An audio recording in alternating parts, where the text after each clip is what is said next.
এই মেসেজটা প্রত্যেক ছেলে মেয়ের জন্য, যারা বিয়ে করছে না তার জন্য। আপনি যেটুক সম্পদের মালিক, আপনি তার থেকে কিছু কম সম্পদের ওলার কাছে বিয়ে বসবেন, হক ছেলে হক মেয়ে।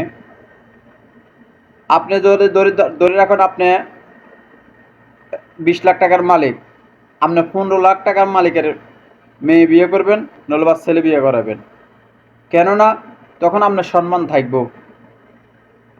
একটা ছেলে যখন বিয়ে করতে যা, মেয়ে যদি হয় 30 লাখ টাকার মালিক, ছেলে যদি হয় 10 লাখ টাকার মালিক, ওই শ্বশুরবাড়ির ছেলের কখনো সম্মান থাকবে না, সম্মান ইজ্জত থাকবে না। কেন তাকে ছোট নজরে দেখব? কেন সবাই বর্তমান ফ্যামিলিরা এখন এই জিনিসটাই ফলো করে, কার টাকা আছে কার টাকা নাই। শুধু বাইরের মানুষের কথা বলে লাভ নাই, ফ্যামিলির লোকের ভিতরেও যার টাকা আছে তার দাম আছে, যার টাকা নাই তার কোনো দাম নাই। মানুষের বাইরের দোষ দিয়ে লাভ নাই, নিজের ঘরের ভিতরেও আপনার পকেটে টাকা আছে তো আপনাকে সবাই ভালোবাসবে, আপনার পকেটে টাকা নাই আপনাকে কেউ ভালোবাসতো না।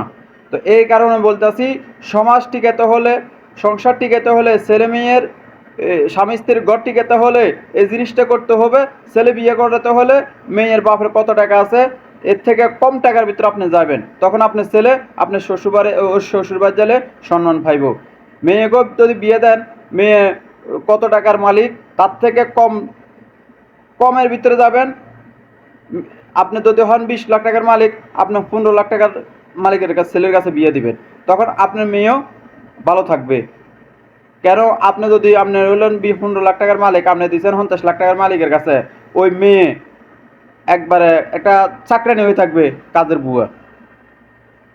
এটা আপনারা দেখেন। আপনারা মনে করেন যে না আমি ফকিরনি, আমি বিয়ে দিছি বাসার কাছে, আপনি মেয়ে সুখে থাকবে না।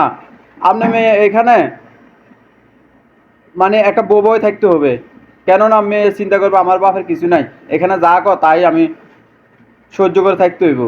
তো আপনি এই জিনিসটা করবেন, ছেলে হোক মেয়ে হোক বিয়ে দিলে আপনি যত টাকার মালিক তার থেকে কম টাকার মালিকের ভিতরে যাবেন, তার থেকে কম জায়গা যাবেন, তো দুজনের সম্মান পাবে, ইজ্জত পাবে।